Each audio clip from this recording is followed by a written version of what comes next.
আমি সূরাতু আল ফাতহ থেকে 29 নম্বর আয়াত তেলাওয়াত করেছি, যেখানে আল্লাহ তাআলা সাহাবীদের কিছু গুণাবলীর কথা উল্লেখ করেছেন।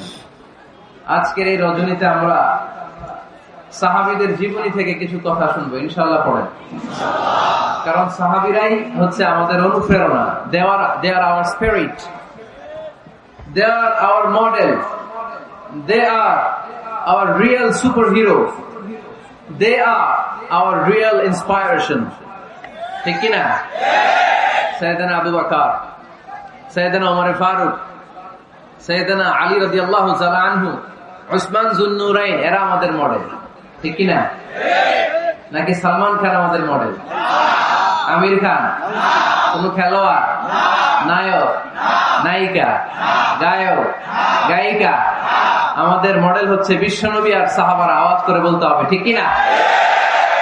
এজন্য রব্বুল আলামিন বলেন, মুহাম্মাদুর রাসূলুল্লাহি ওয়াল্লাযীনা মাআহু আশিদ্দাউ আলাল কুফফারি রুহামাউ বাইনাহুম। মুহাম্মদ হলো আল্লাহর রাসূল, আর মুহাম্মদ সাল্লাল্লাহু আলাইহি ওয়াসাল্লামের সাথে যারা থাকে তারা কাফেরদের ব্যাপারে বজ্র কঠোর, মুমিনদের ব্যাপারে পুষ্পকোমল। সুবহানাল্লাহ পড়েন।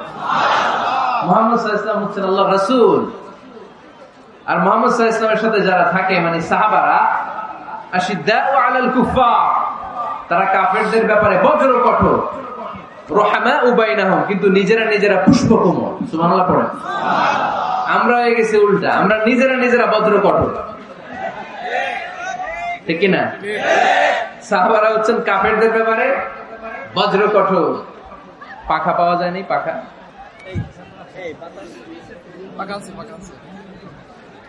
সাহাবারা কাফেরদের ব্যাপারে বজ্র কঠোর।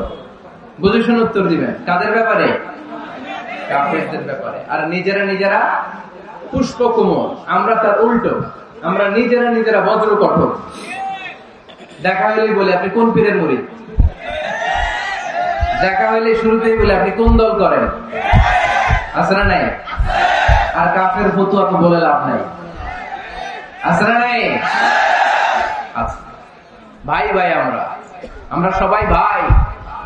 ইন্নামাল মুমিনুনা ইখওয়া ফাসলিহু বাইনা আখাওয়াইকুম। আমরা যে ভাই, এটা আমরা ভুলে গেছি। যেখানে ইসলাম আমাদেরকে শিখায় হিন্দু তোমার ভাই, খ্রিস্টানও আমার ভাই, নাস্তিক গুলাও আমার ভাই, ঠিক কিনা? ভাতৃত্ব তিন ধরনের, একটা হচ্ছে উখুয়া আর নাসাবিয়া, ব্লাড কানেকশনের ভাই, যেমন আমার মায়ের পেটের ভাই, সে উখুয়া নাসাবিয়া, আমার আপন ভাই, ঠিক কিনা? দুই নম্বর ক্যাটাগরি হচ্ছে আমরা এখানে যারা আছি, এটাকে বলে আল উখুয়া আদ-দীনিয়া, দ্বীনি ভাই। আমরা একে অপরের কি ভাই? আমরা কেউ কাউকে চিনি এখানে? কোন আত্মীয়তার সম্পর্ক আছে? ব্লাড কানেকশন আছে? কিন্তু আমরা ভাই। আমার ভাইয়ের কিছু হলে আমার কষ্ট লাগে, ঠিক কিনা? ফিলিস্তিনে আমার ভাইয়ের গায়ে আঘাত লাগলে আমার হৃদয়ে আগুন জ্বলে যায়, ঠিক কিনা? আমার রোহিঙ্গা ভাইদেরকে যখন 1 মিলিয়ন রোহিঙ্গাকে যখন নিজ ভিটে মাটি ছাড়া করা হয়েছে, আমরা এটা সহ্য করতে পারি নাই, আমাদের রক্তক্ষরণ হয়েছে, জোরে বলেন ঠিক কিনা? ইন্ডিয়াতে যখন আমার মুসলিম ভাইয়েরা আক্রান্ত হয়, আমরা এখান থেকে গর্জে উঠি, কারণ আমার দ্বীনি ভাই। 3 নম্বর ভ্রাতৃত্বের ক্যাটাগরি হচ্ছে আল-উখুয়া আল-ইনসানিয়া, হিউম্যানিটেরিয়ান রিলিজিয়ন, মানবিক দিক থেকে ভাই। সেই দিক থেকে হিন্দু আমার ভাই, ঠিক কিনা? খ্রিস্টানও আমার ভাই, নাস্তিকও আমার ভাই। বলেন তো আমাদের আদি পিতার নাম কি? আদি মাতার নাম হাওয়া আলাইহিস সালাম। আদম আলাইহিস সালাম যে পিতা, শুধু আমার পিতা না, হিন্দুর পিতা।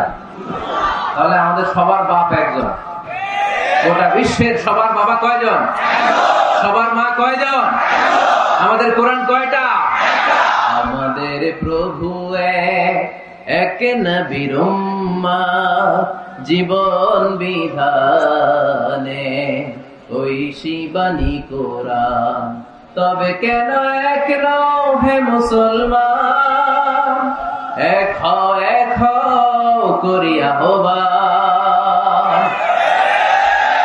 বাইতুল্লাহ মদিনা শরীফে, উহুদ পাহাড়ে, বদরের মাঠে, ঠিক না? বাইতুল্লাহ মদিনা শরীফে উহুদ পাহাড়ে বদরের মাঠে একটা তো জীবন মরণ যে একটাই, একে সাথে মিলে মিশে একটাই প্রাণ। তবে কেন এক নও হে মুসলমান, এক হও করিয়া আহ্বান। পড়ে নামে আমরা এক সুতোয় গাথা, এই গোটা মানব সভ্যতার শিকড় এক জায়গায়, আদম আর হাওয়া। তার মানে সবাই ভাই ভাই, চিল্লায় বলে ঠিক কিনা? এই ভেদাভেদ আমরা করেছি, বিভেদের প্রাচীর আমরা বানিয়েছি। তুই কালো আমি সাদা, আমরা বানিয়েছি তুই ব্রাহ্মণ আমি শূদ্র, আমরা বানিয়েছি তুই আরব আমি অনারব। আল্লাহর কাছে কোনো পার্থক্য নাই, সব আল্লাহর গোলাম। চিল্লায় বলেন ঠিক কিনা? এজন্য সাহাবাদের মধ্যে যে অভ্যাসটা ছিল, ট্র্যাডিশন ছিল, রুহামাউ বাইনাহুম, নিজেরা পুষ্প কোমল, এক ভাই আরেক ভাইয়ের জন্য জীবন দিয়ে দিত। মক্কা থেকে মুহাজির সাহাবারা বাড়ি ছেড়ে, ঘর ছেড়ে, পরিবার ছেড়ে, সম্পদ ছেড়ে মদিনায় আসলেন। মদিনাতে তাদের কেউ নাই, এলাকাটা অপরিচিত। বিশ্বনবী বললেন, চিন্তার কোনো কারণ নাই, টেনশন করো না। প্রত্যেক মুহাজির সাহাবীকে ধরে ধরে মদিনার আনসারী সাহাবীদের বাড়িতে পাঠিয়ে দিলেন, আর প্রত্যেকের সাথে ভ্রাতৃত্বের বন্ধনে আবদ্ধ করে দিলেন, ভাই ভাই বানিয়ে দিলেন। ভাই আনসার সাহাবারা নিজেদের যাদের দুইটা বউ ছিল, তারা বলতে শুরু করলো, মুহাজির সাহাবী তুমি আমার ভাই, যেহেতু বিশ্বনবী তোমার দায়িত্ব আমাকে দিয়েছে, তুমি আমার আপন ভাইয়ের চেয়ে বড়, ঠিক কিনা? আমার দুইজন স্ত্রী, আমি একজনকে তালাক দিয়ে দিব, কারে ভালো লাগে দেখো, এই দুইজনের মধ্যে থেকে কারে ভালো লাগে তাকে তালাক দিব, ডিভোর্স দিব, তারে তুমি বিয়ে করে ফেলবা। আমার যত সম্পদ আছে সব সম্পদ এই যে সামনে নিয়ে আসলাম, অর্ধেক তোমার অর্ধেক আমার। সুবহানাল্লাহ বলবেন না? This is called Islamic brotherhood. এভাবে সম্পদ পেয়ে, স্ত্রী পেয়ে মুহাজির সাহাবারা আনন্দে নিয়ে যায় নাই। আব্দুর রহমান ইবনে আউফ রাদিয়াল্লাহু তাআলা আনহুকে যখন প্রস্তাব দেয়া হলো, আপনি আমার ভাই, আপনার দায়িত্ব বিশ্বনবী আমাকে দিয়েছে, আমার সব সম্পদের অর্ধেক নিয়ে যান, আমার একাধিক স্ত্রী আছে, কারে ভালো লাগে দেখেন, তালাক দিয়ে দিব, নিয়ে যান। উনি আনন্দের চোটে সব নিয়ে যায় নাই। আমরা পাইলে কি করতাম?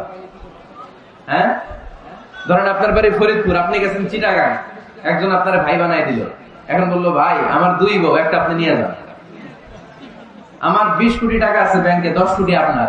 আমরা কি করতাম? আহা কি আনন্দ, আকাশে বাতাসে, ঠিক কিনা? আমরা তো মহা খুশি হয়ে যেতাম। আব্দুর রহমান ইবনে আউফ, হোয়াট ইজ দ্য পার্সোনালিটি, কি পার্সোনালিটি, ব্যক্তিত্ব তারা বিলং করতো।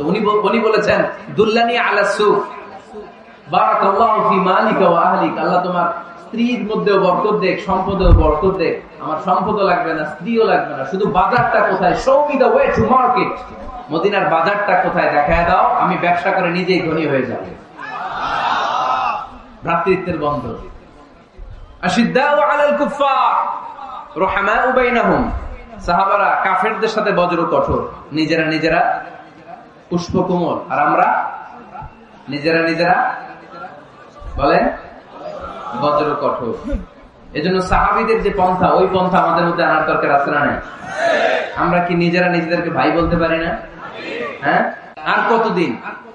সেই ছোটবেলা থেকে শুনতেছি, এরে দেখতে পারে না, এরে গালি দেয়, কিন্তু আমরা ভাই। ইসলাম আমাদেরকে এটা শিখায় নাই, চিল্লায় বলেন ঠিক কিনা? তাই আমরা ভ্রাতৃত্বের বন্ধনে অটুট থাকতে চাই। আজকের মাহফিলের স্লোগান হোক, কালিমা লা ইলাহা ইল্লাল্লাহ, যে পড়েছে সেই আমার ভাই। তার জন্য আমার হৃদয়ে ভালোবাসার দরদ আছে না নেই? এজন্য রব্বুল আলামিন বলেন, মুহাম্মাদুর রাসূলুল্লাহি ওয়াল্লাযীনা মাআহু আশিদ্দাউ আলাল কুফফারি রুহামাউ বাইনাহুম। মুহাম্মদ সাল্লাল্লাহু আলাইহি ওয়াসাল্লাম আল্লাহর রাসূল, তার সাথে যারা থাকে মানে তারা সাহাবারা, নিজেরা পুষ্পকমল, কাফেরদের ব্যাপারে তারা বজ্র কঠোর। সুবহানাল্লাহ পড়েন। এরপর আল্লাহ বললেন, তারাহুম রুকআন সুজদান ইয়াবতাগুনা ফাদলাম মিনাল্লাহি ওয়া রিদওয়ানা। ও নবী, আপনি দেখবেন আপনার সাহাবারা সব সময় রুকু করে, সব সময় সিজদা করে, সিজদার মধ্যে তারা মাথা ঠুকে ঠুকে আমার দরবারে কাঁদে, ঠিক কি না? সাহাবাদের একটা বৈশিষ্ট্য হচ্ছে, অবসর পেলেই ওনারা রুকু করতেন, সিজদা করতেন।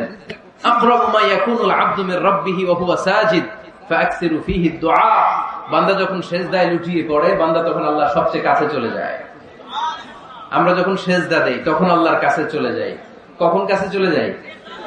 যখন কি দেই?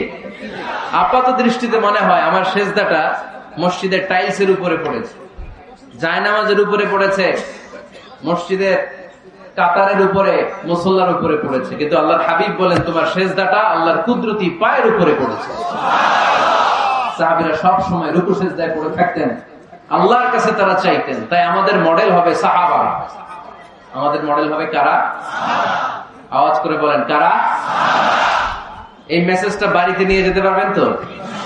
This is the first message I dropped today for the people of Faridpur. ফরিদপুরবাসীর জন্য আজকের আমার প্রথম মেসেজ, আমাদের মডেল হচ্ছে সাহাবারা। ঠিক কিনা? সাহাবারা আমাদের মডেল, ওনারা আমাদের ইন্সপায়ারেশন, ওনারা আমাদের অনুপ্রেরণা। এজন্য আল্লাহর হাবিব সাল্লাল্লাহু আলাইহি ওয়াসাল্লাম বলেছেন লা তাসুব্বু আসহাবি, খবরদার আমার সাহাবাদেরকে গালি দিও না। তোমরা যদি উহুদ পাহাড় পরিমাণ স্বর্ণ দান করো, আমার সাহাবারা ওই কঠিন মুহূর্তে যে এক মুঠ চাল দান করেছিল ওই চালের দানের সমান হবে না। আবার বিশ্বনবী বলতেন খায়রুল কুরুনি করনি সুম্মা আল্লাযীনা ইয়ালুনহুম সুম্মা আল্লাযীনা ইয়ালুনহুম, সবচেয়ে শ্রেষ্ঠ যুগ আমার যুগ, তারপরে আমার সাহাবাদের যুগ, তারপরে তাবিঈদের যুগ। পড়েন সুবহানাল্লাহ। সবচেয়ে শ্রেষ্ঠ যুগ হচ্ছে সাহাবাদের যুগ। নাকি এখন প্লেন আবিষ্কার হয়েছে, রকেট আবিষ্কার হয়েছে, মডার্ন টেকনোলজি সব আমাদের হাতে, এজন্য এই যুগটা শ্রেষ্ঠ নাকি? না, আল্লাহর হাবিব সাল্লাল্লাহু আলাইহি ওয়াসাল্লাম বলেছেন সাহাবাদের যুগটা হচ্ছে গোটা দুনিয়া যত যুগ এই পৃথিবী দেখেছে সবচেয়ে শ্রেষ্ঠ যুগ হচ্ছে সাহাবাদের যুগ। চিল্লায় বলেন ঠিক কিনা? আবার আল্লাহ বললেন রাদিয়াল্লাহু তাআলা আন, রব্বুল আলামিন দুনিয়ার কোন গোষ্ঠীর ব্যাপারে, দুনিয়ার কোন জাতির ব্যাপারে, দুনিয়ার কোন মানুষদের ব্যাপারে রেদওয়ানুল্লাহ আল্লাহর সন্তুষ্টির কথাটা বলেন নাই, শুধু বলেছেন কেবলমাত্র সাহাবাদের জন্য। সুবহানাল্লাহ পড়া। এজন্য সাহাবাদের নাম শুনলে কি পড়তে হয়? আমি যদি পড়ি আবু বকর, এরপরে কি পড়বেন? যদি পড়ি ওমর, যদি পড়ি আলী, যদি পড়ি উসমান রাদিয়াল্লাহু তাআলা আনহু, আল্লাহ তাআলা ওনাদের উপর খুশি হয়েছেন। ঠিক কি না? এজন্য সাহাবারা আমাদের মডেল। আজকে আমরা সাহাবাদের জীবন চরিত সম্পর্কে কিছু জানার চেষ্টা করব এবং সেই জীবনের আলোকে আমাদের জীবনকে আলোকিত করতে চেষ্টা করব ইনশাআল্লাহ। পড়েন, সবার মনোযোগ আছে তো? আজকে আমরা সাইয়েদনা ওমর ফারুকের বায়োগ্রাফি সম্পর্কে জানবো। ওমর ফারুক রাদিয়াল্লাহু তাআলা আনহু, the super hero of this উম্মাহ। এই উম্মার সুপার হিরো তিনি। ঠিক কি না? ওনার মুখের আগে লাঠি চলতে বেশি। সুবহানাল্লাহ পড়বেন না? মাঝে মাঝে লাঠি চালানোর দরকার আছে না নাই? সাইয়েদনা ওমর ফারুক আমাদের জন্য অনুপ্রেরণা। He is the real super hero of Muslim উম্মাহ। তিনি এই উম্মার রিয়েল সুপার হিরো। এজন্য ওনার জীবনী থেকে আমরা কিছু শিক্ষা নেওয়ার চেষ্টা করবো ইনশাআল্লাহ। পড়ে সাইয়েদনা ওমর ফারুক কিভাবে ইসলাম ধর্ম গ্রহণ করলেন, কিভাবে বিশ্বনবীর প্রাণের কলিজার টুকরা হলেন, এটা দিয়ে আমরা শুরু করি। আল্লাহ তাআলা সাইয়েদনা ওমর ফারুকের হৃদয়ের মধ্যে 3টা ধাক্কা মেরেছেন, ঈমানের ধাক্কা। আওয়াজ করে বলতে হবে কয়টা? জোরে বলেন তো কয়টা? 3টা ঈমানি ধাক্কা। এক হচ্ছে বিশ্বনবীর দোয়ার ধাক্কা, এক কি? দোয়ার ধাক্কা। 2 হচ্ছে সূরা হাক্কা দিয়ে দিয়েছেন আল্লাহ এক ধাক্কা। সুবহানাল্লাহ পড়বেন না? 3 হচ্ছে সূরাতু তাহা দিয়ে আল্লাহ দিয়েছেন আরেকটা ধাক্কা। এই 3টা ঈমানি ধাক্কা যখন সাইয়েদনা ওমর ফারুকের হৃদয়ে লাগলো, উনি পড়তে আরম্ভ করেছেন আশহাদু আল্লা ইলাহা ইল্লাল্লাহ ওয়া আশহাদু আন্না মুহাম্মাদান আবদুহু ওয়া রাসূলুহু। চিল্লায়ে পড়েন আল্লাহু আকবার। বিশ্বনবী মক্কায় বসে বসে তাহাজ্জুদের সালাত পড়ে আল্লাহর কাছে দোয়া করলেন, আল্লাহ আল্লাহুম্মা আইজ্জাল ইসলাম বিআহাব্বির রাজুলাইনি ইলাইক। ও আল্লাহ, 2 জন লোকের নাম বলবো, 2 জনের দরকার নেই, এই 2 জনের একজনকে আপনি ইসলামের সুশীতল ছায়া তোলে এনে ইসলামকে বিজয় দান করে দেন। মুহূর্তের মধ্যে দোয়াটা কবুল করে নিয়েছে কে? বিশ্বনবী বললেন, আল্লাহ 2 জনের নাম বলবো আজকের দোয়ায়। আবি জাহল ইবনে হিশাম, হয়তো হিশামের বেটা আবু জাহেলকে আপনি ইসলামের ভিতরে নিয়ে আসেন, কিংবা ওমর ইবনুল খাত্তাব, খাত্তাবের বেটা ওমরকে আপনি ইসলামের ছায়া তুলে নিয়ে আসেন। ওমর ফারুকের জন্য দোয়াটা কবুল করে নিয়েছে কে? মক্কার যে অবস্থা, আল্লাহর হাবিব সাল্লাল্লাহু আলাইহি ওয়াসাল্লাম বুঝলেন মক্কার এই দুইজনের একজন যদি আমার সাথে না থাকে তাহলে মক্কায় দাওয়াতি কাজ চালিয়ে যাওয়া যাবে? আল্লাহ বললেন, আল্লাহ বেশি চাই না, এই দুইজনের একজন, হয় আবু জাহেল নয় ওমর, হয় আবু জাহেল নয় ওমর। বিষ্ণুনবী যখন দোয়া করলেন, এই দোয়ার একটা ইমানি ধাক্কা, নুরানি ধাক্কা সাইয়েদনা ওমর ফারুকের হৃদয়কে স্পর্শ করে ফেলল। দোয়া ইজ লাইক এ মিসাইল। এই যে আমরা দোয়া করি, এটা মিসাইলের মতো। যুদ্ধে মিসাইল হামলা করে না? মিসাইল হামলা করার পরে এই মিসাইল লক্ষ্য বস্তুতে যে ভেদ করে, ঠিক কিনা? তেমনি দোয়ার মতো যদি আপনি দোয়া করতে পারেন, আপনি যেই জন্য দোয়া করেছেন ঠিক ওই জায়গায় যে আপনার দোয়া স্পর্শ করে। সুবহানাল্লাহ পড়বেন না? বিশ্বনবীর দোয়ার মাধ্যমে প্রথমে সাইয়েদনা ওমর ফারুকের হৃদয়ে এক ধাক্কা লাগলো। 2 নম্বরে রব্বুল আলামিন সূরাতুল হাক্কা দিয়ে ওমর ফারুকের হৃদয়ের মধ্যে দিলেন এক ধাক্কা। পড়েন আল্লাহু আকবার। কোরআনের ভেতরে সূরাতুল হাক্কা নামে একটা সূরা আছে নাই? আল হাক্কাতু মাল হাক্কা ওয়া মা আদরাকা মাল হাক্কা। পড়েন আল্লাহু আকবার। বিশ্বনবী যখন দোয়া করলেন, ওই দোয়া যখন সাইয়েদনা ওমর ফারুকের হৃদয় স্পর্শ করলো, সাইয়েদনা ওমর ফারুক সব সময় বিশ্বনবীরে ফলো করতে আরম্ভ করলেন। বিশ্বনবী ডানে গেলে লুকিয়ে লুকিয়ে ওমর ফারুক ডানে যায়, বিশ্বনবী বায়ে গেলে লুকিয়ে লুকিয়ে ওমর ফারুক বায়ে যায়। বিশ্বনবী একবার মসজিদুল হারামে যে নামাজ পড়তে শুরু করলেন, ওমর ফারুক তখন বিশ্বনবীর পিছু পিছু ছদ্মবেশে পেছন থেকে যে বিশ্বনবী কিভাবে নামাজ পড়ে দেখতে শুরু করলেন। বিশ্বনবী ইন দা মিন টাইম এশার নামাজে আল হাক্কাতু মাল হাক্কা তেলাওয়াত শুরু করে দিলেন। আল হাক্কাতু মাল হাক্কা তেলাওয়াত শুরু করে দিলেন। তেলাওয়াত করতে করতে বিশ্বনবী যখন তেলাওয়াত করতেছে, ওমর ফারুক এরকম দুলতেছে আর মজা পাচ্ছে। ওমিয়া বিশ্বনবীর কণ্ঠ বুঝি আমার মতো কণ্ঠ, আপনার মতো কণ্ঠ, আহমদ বিন ইউসুফের কণ্ঠ, আব্দুল বাসিতের কণ্ঠ না? বিশ্বনবীর গলায় যে কি সুরের ঝংকার আল্লাহ দিয়েছেন, কি সুরের লহরী আল্লাহ দিয়েছেন, একবার যে শুনতো পাগল হয়ে যেত। আল্লাহু আকবার।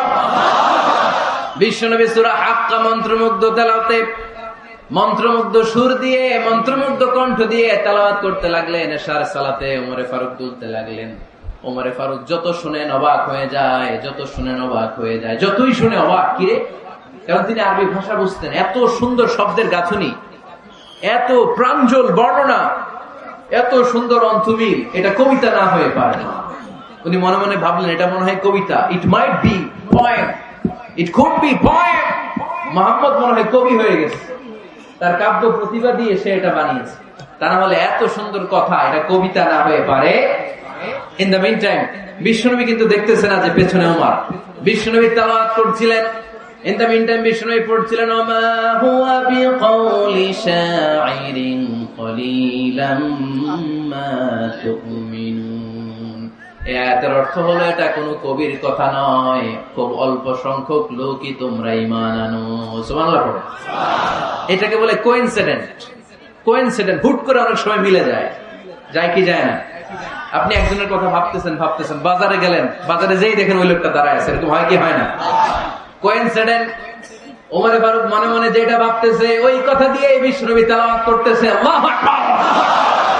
বিশ্বনবী যে আয়াত তেলাওয়াত করছিলেন, আয়াতের অর্থ হলো, এটা কোনো কবির বানানো কবিতা না, খুব অল্প সংখ্যক লোকই তোমরা ঈমান আনো। ওমর ফারুক আটকে উঠলেন, থমকে দাঁড়ালেন। ঘটনা কি? আমি মনে মনে ভাবলাম, কি এত সুন্দর কথা, এটা তো মানুষের কথা হতে পারে না, এটা নিশ্চয়ই কবিতা, কবির কথা। কিন্তু মোহাম্মদ এখন আবার পড়তেছে, ওমা হুয়া বিকাউলি শাইর, এটা কোন শায়েরের, কবির কথা নয়। কলিলাম মা তুমিনুন, অল্পই তোমরা ঈমান আনো। তার মানে আমার মনে যা চলে মোহাম্মদ এটা টের পায়। মোহাম্মদ গণক। নাউজুবিল্লাহ পড়বেন না? মোহাম্মদ অনেক বড় মাপের একজন গণক। মানুষের হৃদয়ে কি চলে, মনে মনে কিভাবে, মোহাম্মদ না দেখেও বলে দিতে পারে। ইন দা মিন টাইম বিশ্বনবী পরের আয়াতে পড়লেন, ওয়ালা বিকাউলি কাহিনিন কলিলাম মা তাযাক্কারুন। এই আয়াতের অর্থ হলো, এটা কোনো গণকের বানানো গণনা নয়, খুব অল্প সংখ্যক লোকই তোমরা উপদেশ হিসেবে এটাকে মানো। সুবহানাল্লাহ পড়েন। এবার আর ওমর ফারুকের সহ্য হয় না, কি আজীব তামাশা। প্রথমে মনে করলাম কবিতা, মোহাম্মদ কয় কবি না, সে কবি না, এটা কবিতা না। তারপর ভাবলাম সে গণক, সে আয়াত পরে পরে বলে দিল এটা গণনা নয়। তাহলে এটা কি? এটা কি কবিতাও না, গণনাও না, তাহলে এটা কি?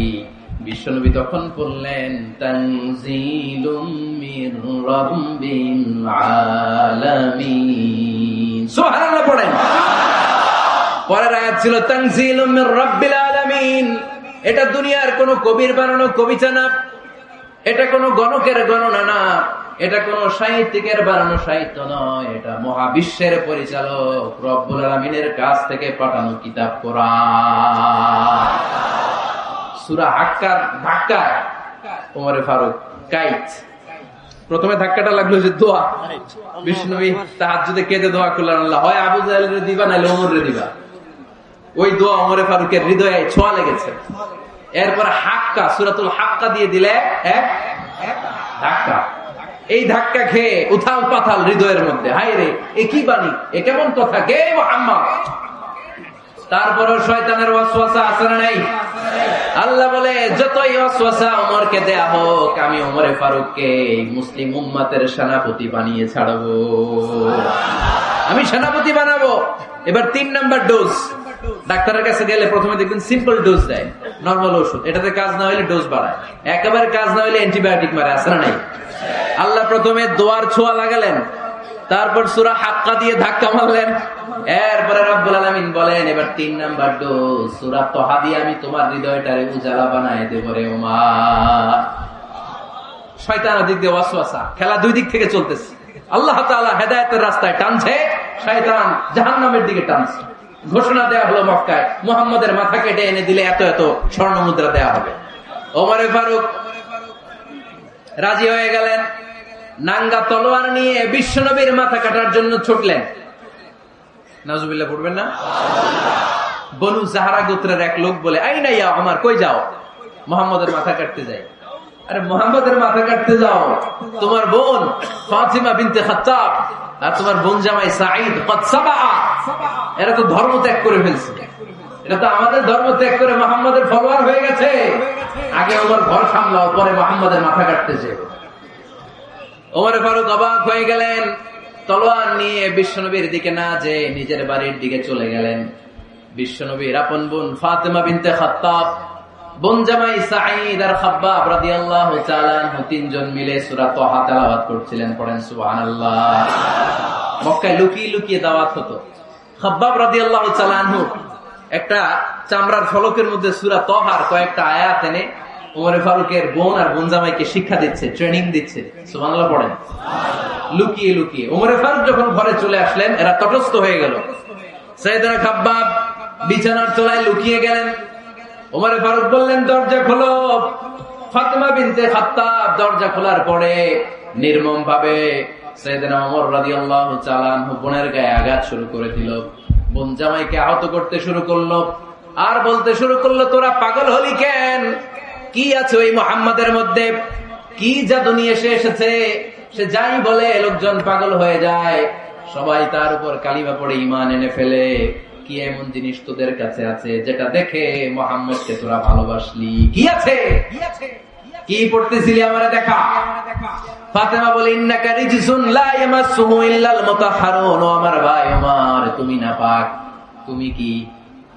লা ইয়ামাসসুহু ইল্লাল মুতাহহারুন, পবিত্রতা অর্জন না করে এই কোরআন ধরা যায় না। সুবহানাল্লাহ পড়েন। ওমরে ফারুক গোসল করে আসলেন, কারণ ধাক্কা তো আগে কয়েকটা খাইছে। কথা বুঝেন নাই বোধহয়? প্রথমে দোয়ার ধাক্কা, পরে কোন সূরা দিয়ে ধাক্কা? হাক্কা দিয়ে ধাক্কা।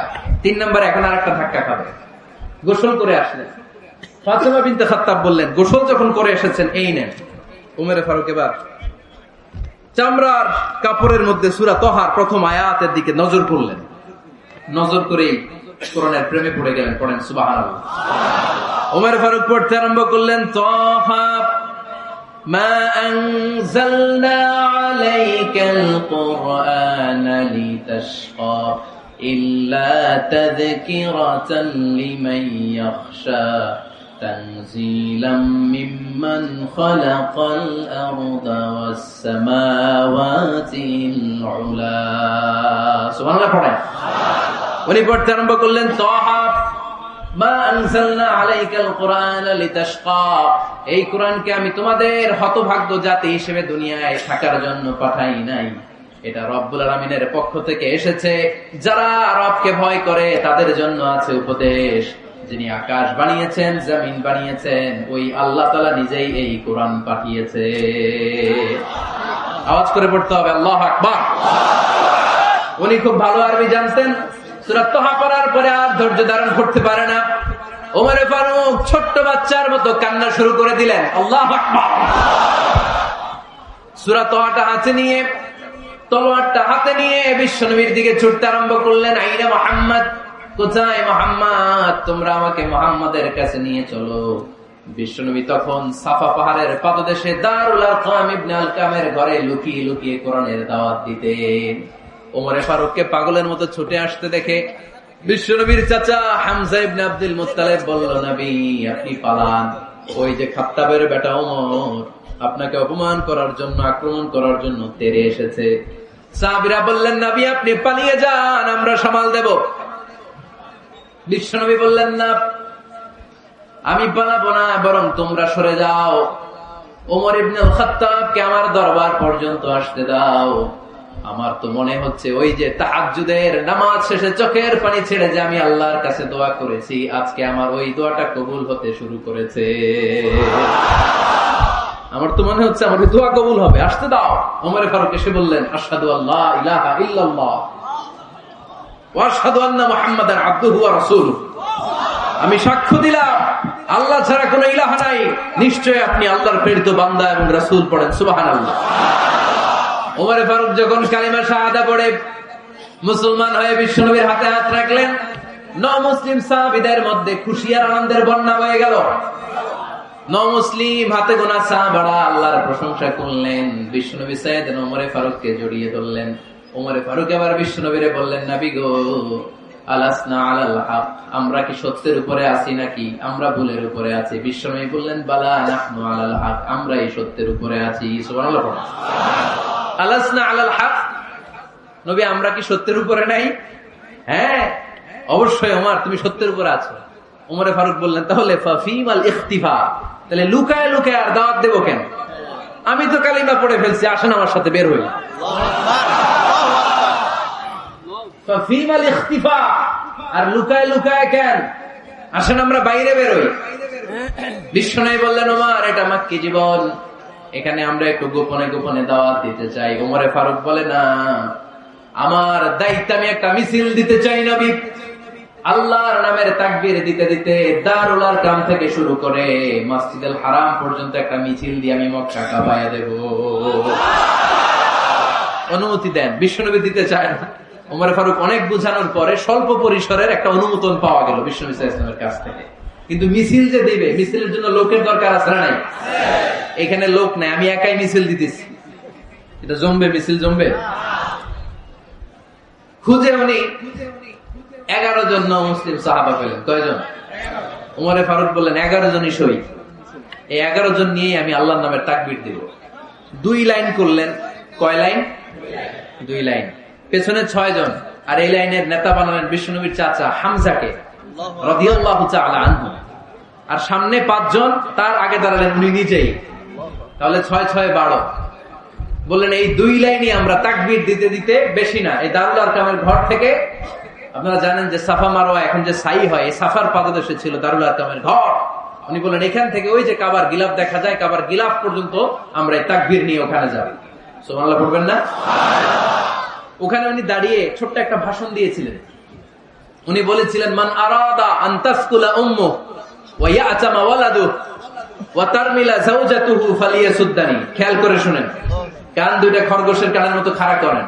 উনি এক বাক্যের একটা ভাষণ দিলেন। ভাষণ দিতে জানলে বড় ভাষণ দেয়া লাগে না।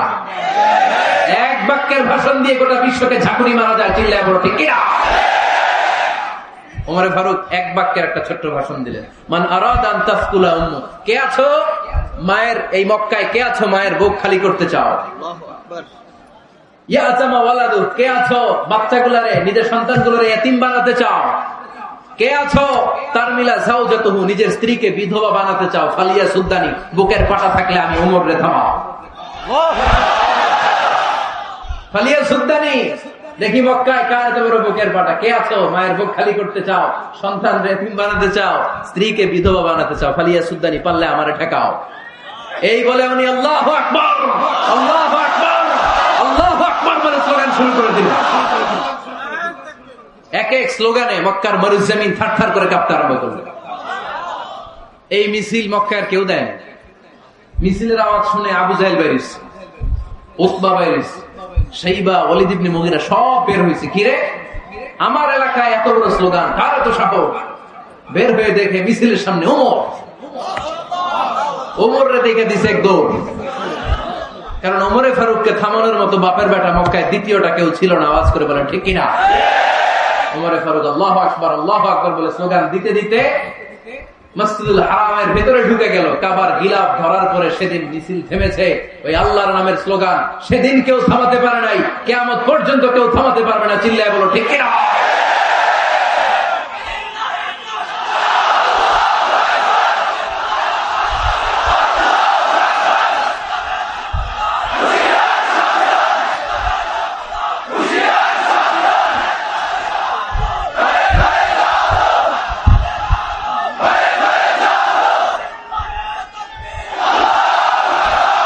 ওইরকম একটা ওমরের দরকার, আমাদের বেশি চাই না। জোরে বলেন ঠিক কিনা?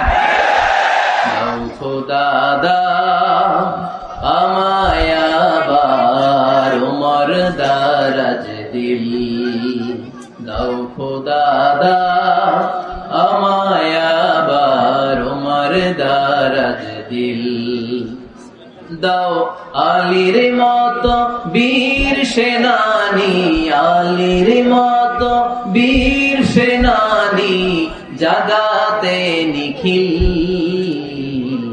দাও খোদা দাও আমায় আবার ওমর দারাজ দিল। সুবহানাল্লাহ পড়েন। একটা ওমর লাগবে। চিল্লায় বলেন কয়টা? ওই ওমরের অপেক্ষায় বাংলাদেশ সহ গোটা মুসলিম উম্মাহ, ঠিক কি না? একটা ওমরই যথেষ্ট। আমাদের সেন্ট্রাল লিডারশিপ নাই তো, আমাদেরকে এদিকে লাথি মারলে আমরা ওইদিকে যাই, ওদিক থেকে গুতা মারলে আমরা এদিকে যাই। আমাদের রিপ্রেজেন্টেটিভ, আমাদের প্রতিনিধিত্ব করার মতো কোন কেন্দ্রীয় লিডারশিপ নেতৃবৃন্দ গোটা বিশ্বে নাই, ঠিক না? আমরা সেই ওমরে ফারুকের অপেক্ষায়, আমরা সেই ইমাম আল মাহাদির অপেক্ষায়। এই ওমরে ফারুক আমাদের মডেল, ঠিক কিনা? থার্ড ইন পজিশন এই পুরো উম্মতের মধ্যে ওনার পজিশন নাম্বার 3। 1 নাম্বার পজিশন বিশ্বনবীর, কার? 2 নাম্বার পজিশন কার? আবু বকর। 3 নাম্বার পজিশন কার? ওমরে ফারুকের। বিশ্বনবী বলতেন লা নবিয়্যা বা'দি, লা নবিয়্যা বা'দি, আমার পরে কোনো নবী নাই, ওয়ালা রাসূলা, আমার পরে কোনো রাসূলও নাই। আমার নবীর পরে আর কোনো নবী আছে? আমার নবীর পরে আর কোনো রাসূল আছে? এই যে কাদিয়ানী যে একটা সম্প্রদায় আছে, এরা কি মুসলিম নাকি অমুসলিম? মুসলিম সম্প্রদায়ের সাথে এদের কোনো সম্পর্ক নাই। চিল্লা বলেন ঠিক না? এরা যদি মুসলমান হতে চায়, আমার নবী দ্য লাস্ট মেসেঞ্জার বিশ্ব নবীকে খাতামুন নবী হিসেবে সংবাদ সম্মেলন করে গোটা বিশ্বকে জানাই দিতে হবে, তারপরে তাদেরকে আমরা মুসলিম হিসেবে স্বীকৃতি দিব। চিল্লা বলেন ঠিক না? তা না হলে তারা কোন ধর্মের এটাকে জানাই দিতে হবে। No inferiority complex, no identity crisis. Identity ক্রাইসিসে থাকা যাবে না। আপনারা কোন ধর্মের এটা জানায় দেন। আপনারা বিশ্ব নবীরও শেষ নবী মানবেন না, আবার মুসলিম বলেও নিজেদেরকে ট্যাগ লাগাতে চাইবেন। সাধারণ মুসলমানরা এটা এই ধোঁকাবাজি মানে না। চিল্লায় বলেন ঠিক কিনা? আমার নবীর পরে কোনো নবী নাই, আমার রাসূলের পরে কোনো রাসূল নাই, ঠিক কিনা? আল্লাহর হাবিব বলতেন লাউ কানা বা'দি নাবিয়্যুন লাকানা উমর, তবে আমার পরে যদি নবী হওয়ার যোগ্যতা কারো থাকে, আমার ওমরের ওই যোগ্যতা আছে। সুবহানাল্লাহ পড়েন। প্রভু তুমি বলেছ রাসূল দেবে না, বলনি দেবে না ওমর, বলনি দেবে না হামজা তারি, খালিদ বিজয় সমর। প্রভু তুমি বলেছ রাসূল দেবে না, বলনি দেবে না ওমর, বলনি দেবে না হামজা তারি, খালিদ বিজয় সমর, প্রভু তুমি বলেছো রাসূল দেবে না। সুবহানাল্লাহ পড়েন। এজন্য আমরা একটা ওমর চাই। কয়টা? বেশি লাগবে? নেতার মতো নেতা কয়টা লাগে? জোরে বলেন কয়টা? Enough, that's enough. Omar Farooq, our super hero. ওনার সাথে বিশ্বনবী সাল্লাল্লাহু আলাইহি ওয়াসাল্লামের মুসাহারার সম্পর্ক ছিল। ওমর ফারুক যে বিশ্বনবীর শ্বশুর, এটা অনেকে জানেই না। ওমর ফারুক রাদিয়াল্লাহু তাআলা আনহু বিশ্বনবীর শ্বশুর ছিলেন। এটা আজকে নতুন শুনছেন। কে কে হাত তোলেন? দেখছেন হুজুর? সঠিক বলছি না আমি? অনেকে আমরা জানি না। মাশাআল্লাহ, জানতে লজ্জা নাই, শিখতে লজ্জা নাই। লজ্জা হচ্ছে অজ্ঞতায় আর মূর্খতায়, ঠিক কি না? আমরা শিখতে রাজি আছি। যে কথা বলে আমরা তার ছাত্র। আমার আগে হুজুর কথা বলতেছিলেন, আমরা ছিলাম ছাত্র। এখন আমি কথা বলতেছি, এখন আমরা সবাই হয়ে গেছি ছাত্র, ঠিক কিনা? যিনি বলেন তিনি শিক্ষক, বাকিরা আমরা ছাত্র, ঠিক কিনা? 4 খলিফার 2 খলিফা, ইসলামের 4 খলিফার 2 খলিফা বিশ্বনবীর মেয়ের জামাই, আর বাকি 2 খলিফা বিশ্বনবীর শ্বশুর। সুবহানাল্লাহ পড়েন। সাইয়েদনা আলী রাদিয়াল্লাহু তাআলা আনহু, সাইয়েদনা উসমান যুন নূরাইন বিশ্বনবীর মেয়ের জামাই। উসমান রাদিয়াল্লাহু তাআলা আনহুর কাছে বিশ্বনবী 2 মেয়েকে বিয়ে দিয়েছিলেন। একজন মারা যাওয়ার পরে আরেকজন। বিশ্বনবী বলেছেন এরপরে আরেকটা থাকলে ওইটারও বিয়ে দিতাম। সুবহানাল্লাহ পড়বেন না? 2 জন ছিল মেয়ের জামাই আর 2 জন ছিল শ্বশুর। সাইয়েদনা আবু বকর শ্বশুর। বিশ্বনবীর স্ত্রী আম্মাজান হাফসা রাদিয়াল্লাহু তাআলা আনহার বাবা ছিল সাইয়েদনা ওমর ফারুক। চিল্লায় পড়েন আল্লাহু আকবার। যেন তেন পজিশন না, সাইয়্যিদু কুহুলিল জান্নাহ। জান্নাতে যত নারীরা যাবে, নারীদের সর্দারানী হবে সাইয়্যিদাতুনা ফাতেমা রাদিয়াল্লাহু তাআলা আনহা। এই ফরিদপুরের যত ইয়াং স্টাররা তোমরা যারা জান্নাতে যাবে, তোমাদের লিডার হবে সাইয়েদনা হাসান আর হুসাইন রাদিয়াল্লাহু তাআলা আনহুমা। আর বয়স্ক মুরব্বীরা যারা জান্নাতে ঢুকবেন, আপনাদের লিডার হবে সাইয়েদনা আবু বকর আর সাইয়েদনা ওমর ফারুক রাদিয়াল্লাহু তাআলা আনহু। সুবহানাল্লাহ পড়তে পারলেন না? ওমর ফারুক সাধারণ কোন ক্যারেক্টারিস্টিক্স নয়। ওনাকে আল্লাহ তাআলা নলেজও দিয়েছেন, আবার দিনদারিও দিয়েছেন। আমার দিনী ভাইয়েরা খেয়াল রাখবেন, কোন আলেমের মধ্যে বা কোন নেতার মধ্যে যদি এই দুইটার সমন্বয় আপনি পান, যে তার জ্ঞানও আছে আবার দিনদারিও আছে, he belongs the knowledge and he belongs the taqwa, সে গোটা বিশ্বকে জয় করে ফেলবে, ঠিক কিনা? যার মধ্যে জ্ঞান আছে, যার মধ্যে তাকওয়া আছে, তারা কেউ থামায় রাখতে পারে? ওমর ফারুককে এই 2 নেয়ামত দিয়ে ধন্য করেছে কে? সহিহ বুখারীর বর্ণনা। বিশ্বনবী সাহাবীদের সামনে একটা স্বপ্নের কথা বলছেন। বিশ্বনবী বললেন, আমি স্বপ্নে দেখলাম আমার আঙ্গুলের ফাঁকা থেকে দুধ বের হচ্ছে। আমি তৃপ্তি সহকারে দুধ খেলাম। খাওয়ার পরে দেখলাম আঙ্গুলের মধ্যে একটু দুধ লেগে আছে। আমার আঙ্গুলে অতিরিক্ত লেগে থাকা দুধটা আমি ওমরে ফারুকের মুখের মধ্যে লাগিয়ে দিলাম। সাহাবারা বললেন, ইয়া রাসূলুল্লাহ, ইয়া হাবিবাল্লাহ, মাযা আওয়ালতা বিহি, এই স্বপ্নের আপনি কি ব্যাখ্যা করলেন? আমরা তো বুঝলাম না। বিশ্বনবী বললেন, আওয়ালতু বিহি আল ইলম, আমি এই দুধ দিয়ে জ্ঞানের ব্যাখ্যা করেছি, কারণ ওমরকে আল্লাহ যেই জ্ঞান দিয়েছে গোটা বিশ্বের কাউকে এত জ্ঞান দেয় না। এজন্য স্বপ্নে যদি কেউ দেখেন যে আপনি দুধ খাচ্ছেন, তার মানে আল্লাহ তাআলা আপনার জ্ঞান বাড়ায় দিবেন। ওমর ফারুককে দুধ খেয়ে অতিরিক্ত দুধের অংশটা বিশ্বনবী আবু বকর রাদিয়াল্লাহু তাআলা আনহুর মুখে দেন নাই, সাইয়েদনা উসমানের মুখে দেন নাই, আলী রাদিয়াল্লাহু তাআলা আনহুর মুখে দেন নাই। স্বপ্নে ওই অতিরিক্ত লেগে থাকা দুধটা বিশ্বনবী ওমর ফারুকের ঠোঁটের মধ্যে লাগিয়ে দিয়েছেন। এই হাদিস থেকে প্রমাণ হয় আল্লাহ তাআলা জ্ঞানের নিয়ামতে সাইয়েদনা ওমর ফারুককে ধন্য করেছেন। আবার বুখারীর বর্ণনা, বিশ্বনবী সাল্লাল্লাহু আলাইহি ওয়াসাল্লাম আরেকটা স্বপ্নের বর্ণনা দিচ্ছেন। তিনি বললেন, তোমাদের সবাইকে স্বপ্নে আমার সামনে দাঁড় করানো হলো। আমি দেখলাম তোমাদের কারো জুব্বা নাভি পর্যন্ত, কারো জুব্বা হাঁটু পর্যন্ত, কারো জুব্বা টাকনু পর্যন্ত। ওমরে ফারুককে যখন স্বপ্নে আমার সামনে দাঁড় করিয়ে দেয়া হলো, আমি দেখলাম ওমরের জুব্বা এত লম্বা, ওমর টেনে হিচড়ে তার জুব্বা নিয়ে সামনে হেঁটে যাচ্ছে। সাহাবারা বললেন, ফামাযা আওয়ালতা বিহি ইয়া রাসূলুল্লাহ, ও আল্লাহর রাসূল, এই স্বপ্ন দিয়ে আপনি কি বুঝাতে চাইলেন? আমরা কিছু বুঝলাম না। বিশ্বনবী বললেন, আওয়ালতু বিহি আদ-দীন, আমি এই হাদিসের দ্বারা দ্বীনের ব্যাখ্যা করলাম। যার জামা যত লম্বা তার দ্বীনদারি তত বেশি। সুবহানাল্লাহ, আসতে পড়েন।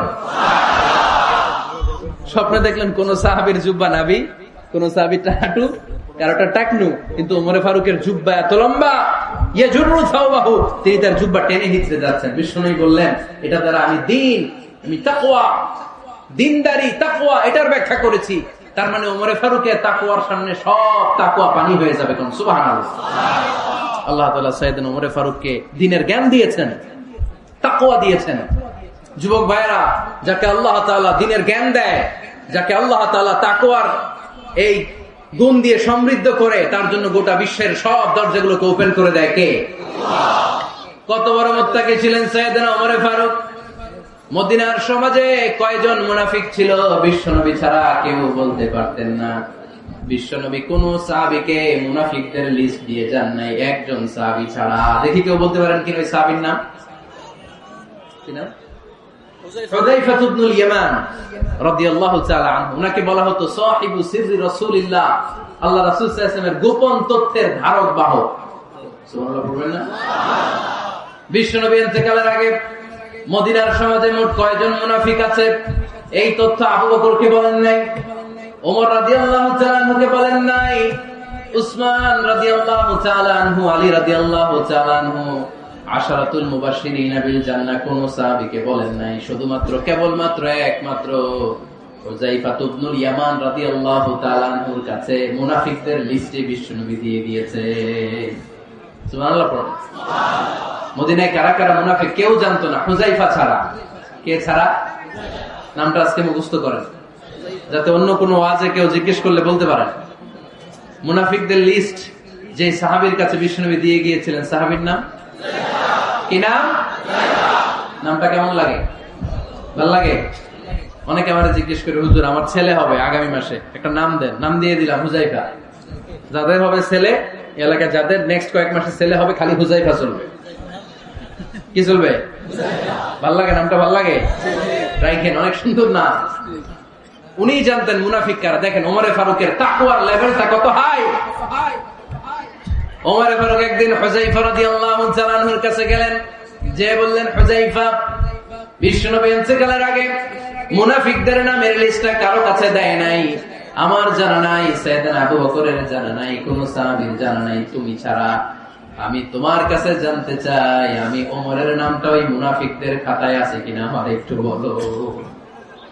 আমার ওমরের নামটা ওই মুনাফিকদের লিস্টিতে একটু আছে কিনা, নামটা একটু বলো। যদি থাকে আমি ভালো হয়ে যাব। আমি নেফাকি দূর করে পাক্কা মুমিন হতে চাই। আমার নাম যদি মুনাফিকের লিস্টে থাকে আমি তো শেষ। হুযায়ফা চোখের পানি ছেড়ে দিয়ে বলে, আমিরুল মুমিনিন, কেমন প্রশ্ন করলেন আপনি? আপনি বিশ্বনবীর শ্বশুর, এই উম্মতে আপনার পজিশন 3 নাম্বার। আপনারে মুনাফিকরা ভয় পায়, শয়তান আপনারে ভয় পায়।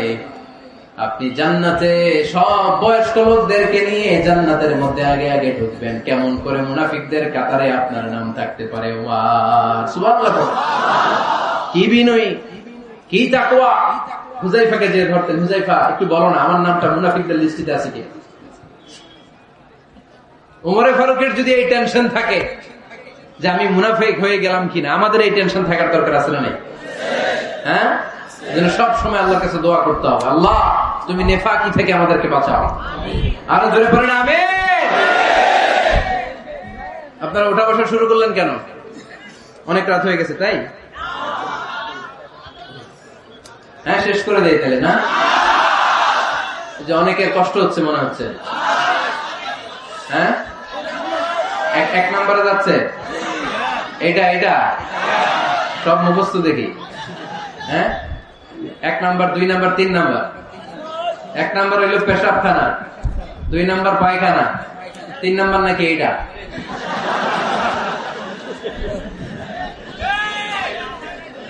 আছে না? নাই না। সিগারেট কোন মুসলমান খেতে পারে? সিগারেট হয় টোবাকো প্ল্যান্টস থেকে, তামাক পাতা। ফরিদপুরে চাষ হয় নাকি? হয়। কোন থানায় হয় বেশি? হ্যাঁ, তামাক ক্ষেত যারা দেখছেন, কোন বেড়া লাগানো লাগে? কারণ ছাগলও মুখ দেয় না। যেটা ছাগলে খায় না, এটা কোন মুমিন বান্দা খাইতে পারে? খান কেন এগুলো পচা জিনিস? হ্যাঁ, এই পৃথিবীতে বিড়ি আর সিগারেটই একমাত্র খানা যেটা টয়লেটে ঢুকে খাওয়া যায়, তাই না? পৃথিবীতে সিগারেট আর বিড়ি একমাত্র খাবার। রাগ করবেন না যারা খান, রাগ করেন না। একটু কমন সেন্সটা কাজে লাগানোর জন্য, চিন্তার জন্য বলতেছি। এটাই পৃথিবীর একমাত্র খাবার যেই খাবারের গায়ে এই খাবারের বদনাম লেখা থাকে। স্মোকিং কজেস ক্যান্সার, ধূমপান কর্কট রোগের কারণ, ধূমপান স্বাস্থ্যের পক্ষে ক্ষতিকারক, লেখা থাকে না? আচ্ছা ধরেন ফরিদপুরে একটা কোম্পানি নতুন চানাচুর বের করছে, ওই চানাচুরের গায়ে লেখা এই চানাচুর খাওয়ার 1 ঘন্টার মধ্যে বমি শুরু হবে আর ডায়রিয়া হবে। খাবেন? কি কইবেন? তুই খা। দোকানদারে কি কইবেন? তুই খা, তোর বমি হোক, তোর 14 গোষ্ঠীর ডায়রিয়া হোক, আমি টাকা দিয়ে এগুলো কিনবো না, ঠিক কিনা? কারণ এই প্রোডাক্টের গায়ে এই প্রোডাক্টের বদনাম লেখা, এটা আমরা কিনবো কেন? কিন্তু সিগারেটের উপরে সিগারেটের বদনাম লেখা থাকার পরও আমরা খাই, টয়লেটে বসে খাই। এটার মধ্যে একটা পয়জন আছে, এটাকে বলে slow poison, nicotine.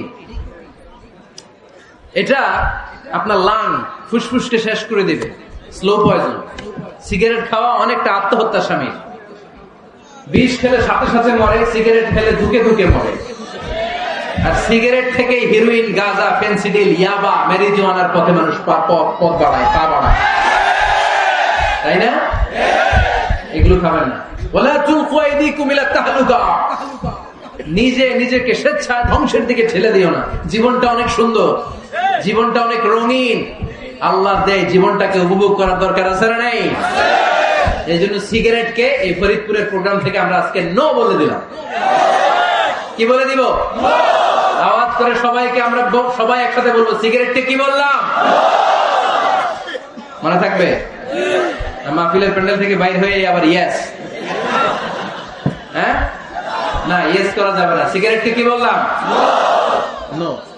Omar Farooq রাদিয়াল্লাহু তাআলা আনহু আমাদের সুপার হিরো, আমাদের সবাই বলেন আমাদের। উনি কত বড় সুপার হিরো শুনে, উনি জুমার খুতবা দিচ্ছেন। কি দিচ্ছেন?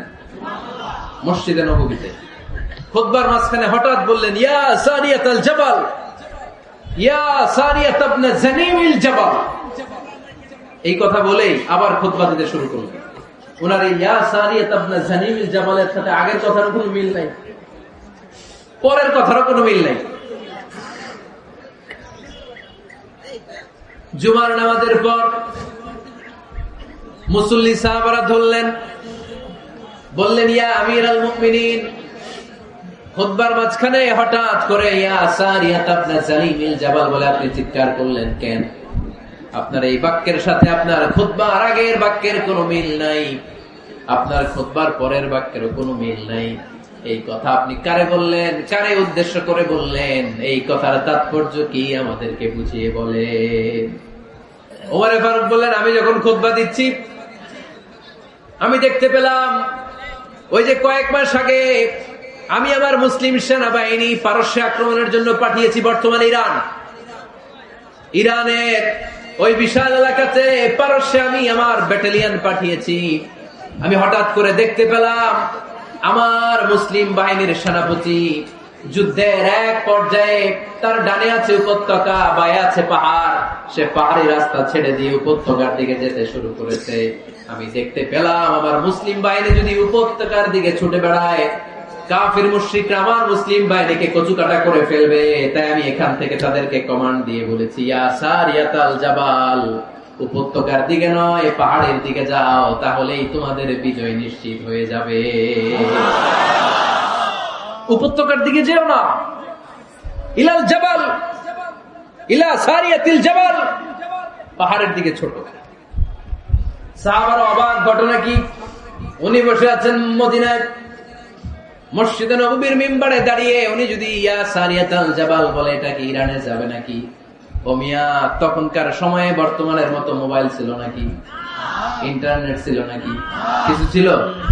খালি মুখে আমি যদি বলি ইয়া সারিয়াতাল জাবাল, এটা ইরানে যাবে, ইন্ডিয়ায় যাবে, ঢাকায় তো যাবে, ফরিদপুর শহরেই তো বসবে না, ঠিক কিনা? কিন্তু এটা আমিরুল মুমিনিন বিশ্বাসী সাহাবারা বিশ্বাস করে নিল। কিছু মুনাফিক ছিল, এরা কয় না ঝামেলাস, এটা তো সম্ভব না। এক কাজ করি, এই সেনাপতি যখন বিজয়ী বেশে মদিনায় ফিরে আসবে আর আমরা ধরব, এরা দিন গুনতে লাগলো এই সেনাপতি মুসলিম বাহিনী নিয়ে পারস্য জয় করে কবে ফিরে আসবে। এই মুনাফিকের দলগুলো কখনো সেনাবাহিনীকে অভ্যর্থনা জানাতে যেত না, কিন্তু এইবার সবার আগে মদিনার উপকণ্ঠে যে সেনাপতিদেরকে অভ্যর্থনা জানানোর জন্য ফুল নিয়ে রেডি, ফুল নিয়ে দাঁড়ায় আছে।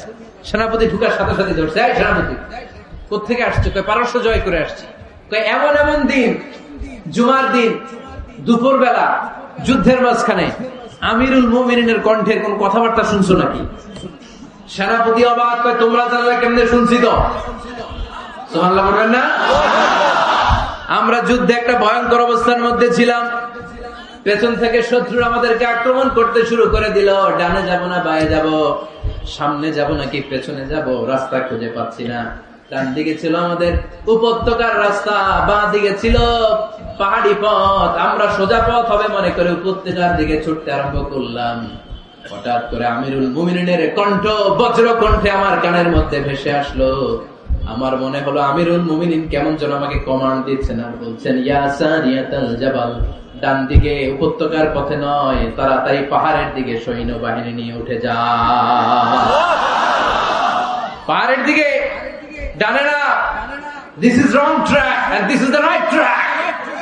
ওই দিন যদি ওমরে ফারুকের ওই গাইডলাইন, আমিরুল মুমিনিনের কমান্ড যদি আমি না শুনতাম, আজকে বিজয়ের বেশে ফিরতেও পারতাম না, আমাদের চেহারাও তোমরা দেখতে পেত না। ওমরে ফারুকের ওই কমান্ড, ওই গাইডলাইন অদৃশ্য থেকে শোনার কারণে এই পারস্যের মধ্যে আমাদেরকে সেই যুদ্ধে বিজয় দান করেছে কে? দিস ইজ ওমরে ফারুক, দিস ইজ ওমরে ফারুক। বিশ্বনবী বলছেন, আমার মা লাকিয়াকা শাইতানু সালিকান ফাজ্জান ইল্লা সালাকা ফাজ্জান গায়রা ফাজ্জিক উমর। শয়তান ইবলিস যদি তোমার কোনো রাস্তা দিয়ে হাঁটতে দেখে, শয়তান ওই রাস্তা রেখে দিয়ে অন্য রাস্তা দিয়ে হাঁটে। সুবহানাল্লাহ বাড়িতে দিয়ে বললেন। কে বলতেছে? বিশ্বনবী। কার ব্যাপারে? ওমরে ফারুকের ব্যাপারে। শয়তান যদি দেখে যে ওমরে ফারুক এই রাস্তা দিয়ে হাঁটতেছে, শয়তান ওই রাস্তা রেখে দিয়ে অন্য রাস্তা দিয়ে হাঁটে। সুবহানাল্লাহ পড়ে। রাত্রিবেলা আমরা আমাদের বাচ্চা ছেলে মেয়েদেরকে যখন খাওয়াই, বাচ্চারা খেতে চায় না, এরকম হয় আপনাদের ফরিদপুর এলাকায়? হ্যাঁ, এই এলাকায় হয় নাকি? খেতে চায় না বাচ্চা, এই চকলেট দেখায়া, এই মিনা কার্টুন দেখায়া, এইটা সেইটা, এগুলো সেগুলো বলে, গল্প টল্প বলে ভুলায়া খাওয়ানো লাগে, তাই না? তারপরও খায় না। আমারও ছোট মেয়ে আছে, খেতে চায় না, এইটা সেইটা এমনি সেমনে খাওয়ানো লাগে। তো শেষে না ফেরে মা বাবা বলতে বাধ্য হয়, ওই যে ভূত আসতেছে, ভূত, তাড়াতাড়ি তাড়াতাড়ি খাও, নাহলে যে ভূত ধরবে তোমার। ওই যে বাঘ আসতেছে, বাঘ, তাড়াতাড়ি খাইলে নাহলে বাঘে কামড়াবে। বলি না আমরা? আপনারা কি বলেন? ভূত। আর কি বলেন? হ্যাঁ হ্যাঁ, আচ্ছা। এক এক জায়গায় এক একটা আমরা বলি, ভূত আসবে, বাঘ খাবে, ভাল্লুক খাবে, তাড়াতাড়ি খাও। মদিনাতে যখন ওমরে ফারুক আমিরুল মুমিনিন, মদিনার মায়েরাও বাচ্চাদেরকে খাওয়াতে পারতো না, ছোট্ট মেয়েদেরকে খাওয়াতে পারতো না, খাওয়া নিয়ে যন্ত্রণা করতো। বাচ্চারা যখন মদিনায় খেতে চাইতো না রাত্রি বেলায়, মদিনার মায়েরা বলতো, তাড়াতাড়ি খাও, হা হুয়া ইয়াতি উমর, হা হুয়া ইয়াতি উমর, তাড়াতাড়ি খা, নাইলে ওই যে ওমর আসতেছে, Omar. This is our super hero সাইয়েদনা ওমর ফারুক রাদিয়াল্লাহু তাআলা।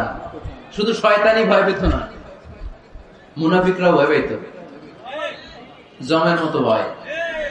শুধু তাই না, আমাদের আম্মাজান বিষ্ণু ইসা ইসলামের স্ত্রীরাও ওমর ফারুককে ভয় পেতেন। সুবহানাল্লাহ কইবেন না? মাঝে মাঝে বিষ্ণু ইসা ইসলামের সাথে আম্মাজান আয়েশার ঝগড়া হতো, হতো না? আপনাদের ফ্যামিলিতে ঝগড়া হয়? হয় না? হয় না? কার কার দেখি? ওরে আল্লাহ, অনেক আল্লাহর ওলি আছে তো জায়গায়, ঝগড়া হয় না? কি কথা কয়, ঝগড়া হয় না বলে? বিশ্বনবীর ফ্যামিলিতে ঝগড়া হয়, আপনার ফ্যামিলিতে হয় না? মিষ্টি ঝগড়া। আর ও বিয়েই করে নাই।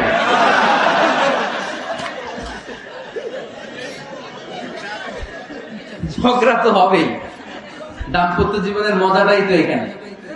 কখনো ঝগড়া, কখনো আনন্দ, একটু বৃষ্টি, একটু রোদ, একটু হাসি, একটু কান্না, ভালো লাগা ভালোবাসা শেয়ার করে নেয়া, মিলেমিশে একাকার হয়ে যাওয়া, ঠিক কিনা?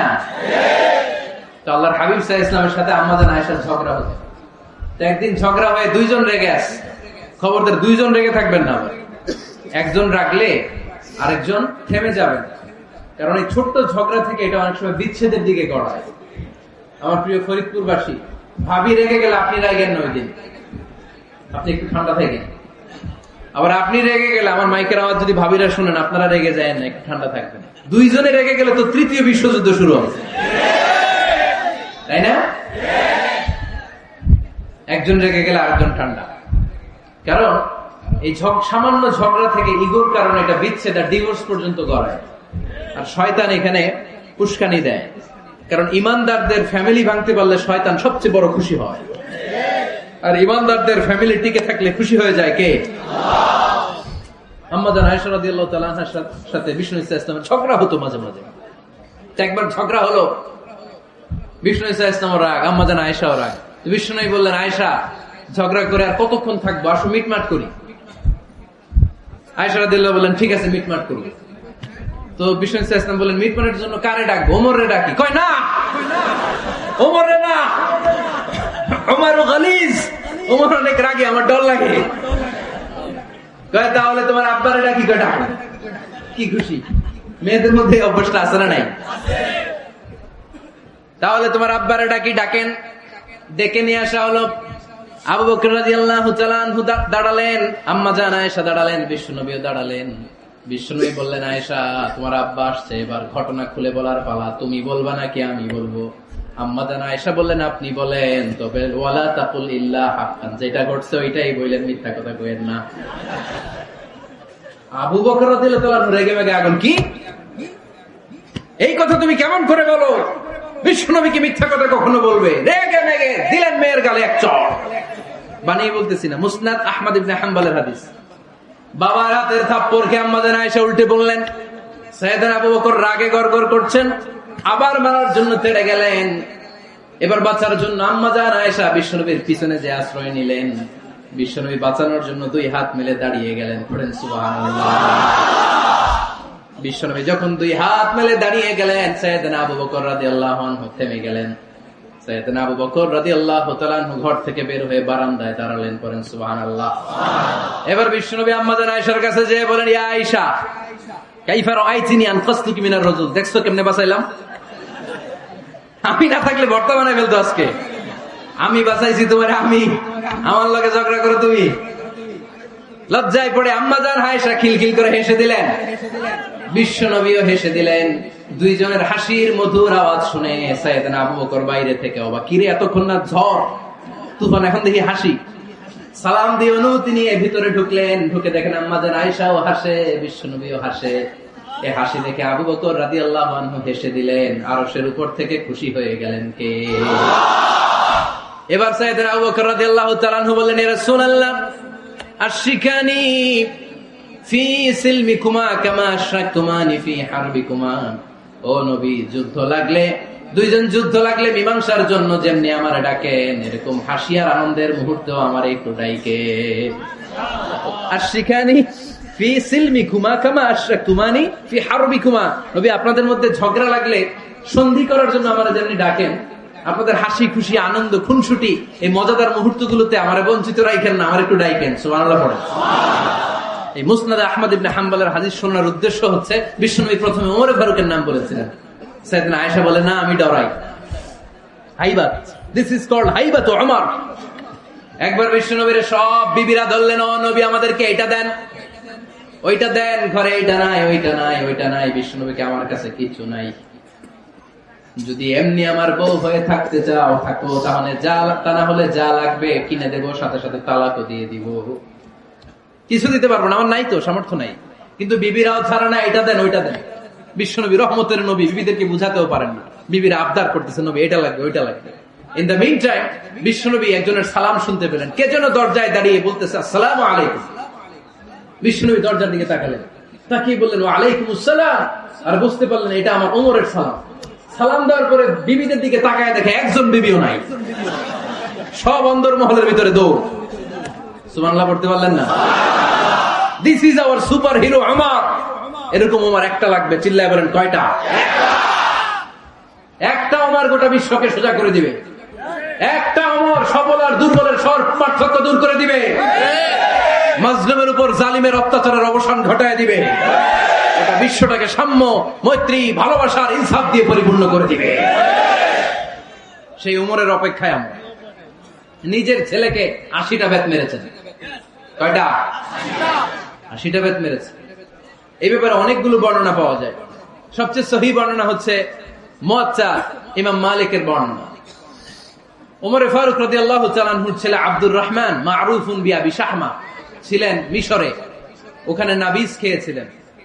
নাবিজ হচ্ছে আরব দেশের লোকেরা দুধের মধ্যে শক্ত খুরমা রাত্রেবেলা ঢেলে দিত। ঢেলে দিলে সারা রাত ওই খুরমার রসটা দুধের সাথে মিশে দুধটা লাল হয়ে যেত। এটারে সকালবেলা খেত, খুব সুস্বাদু। এটাকে বলে নাবিজ। কিন্তু এটা রাতে ভিজাইলে সকালেই খাইতে হয়, রেখে দিলে আবার একটু সমস্যা হয়। এটা অনেকটা তারির মতো হয়ে যায়, মাতলামি চলে আসে। তো ওমরে ফারুকের ছেলে নাবিজ খেয়েছেন, মদ খাননি, নাবিজ। কিন্তু নাবিজ খাওয়াতে সাকরান চলে এসেছে। সাকরান চলে আসাতে এটা যখন প্রমাণিত হয়েছে, আমর ইবনুল আস রাদিয়াল্লাহু তাআলা আনহু নাকি 80 বেত মেরেছেন মিশরে। কয় বেত? নিয়ম হচ্ছে সবার সামনে, কিন্তু সবার সামনে না মেরে একটু গোপনে মেরেছে। এই তথ্য যখন ওমরে ফারুকের কাছে এসেছে, উনি বললেন না, মারতে হবে সবার সামনে, আলাদা মারলা কেন? ও মদিনায় ফিরে আসলে আমি আবার 80টা মারব।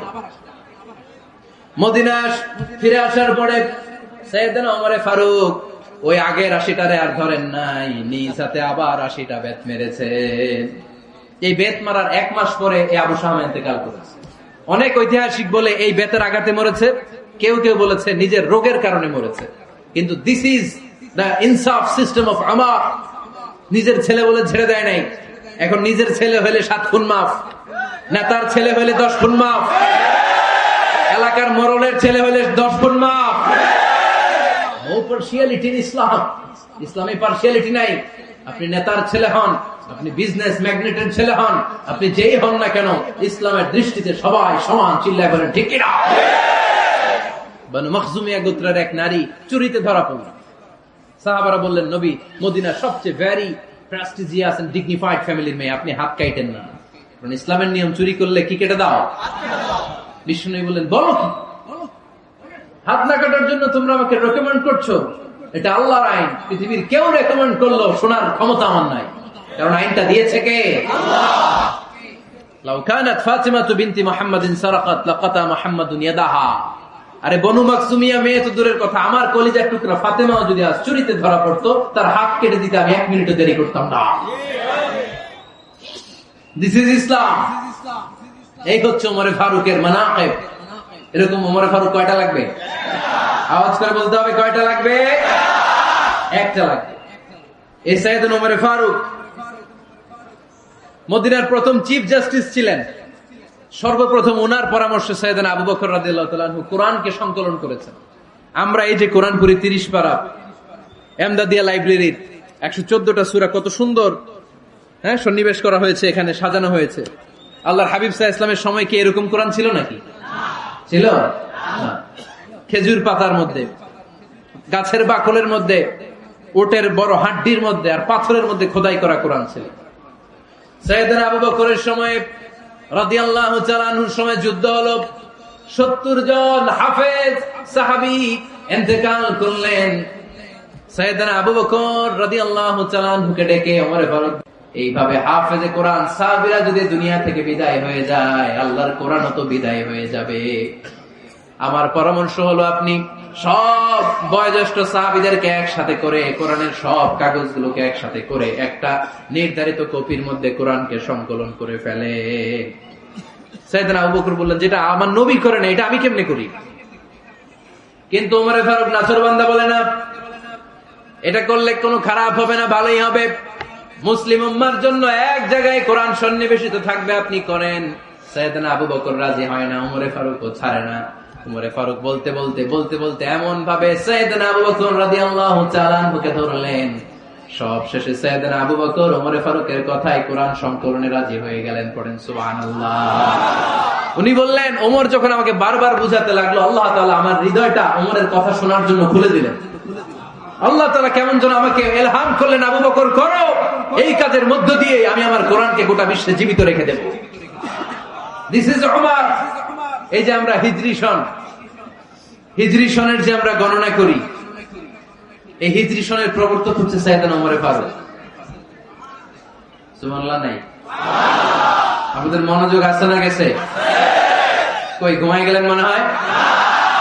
তাকবীর দেন তো একজন আওয়াজ করে।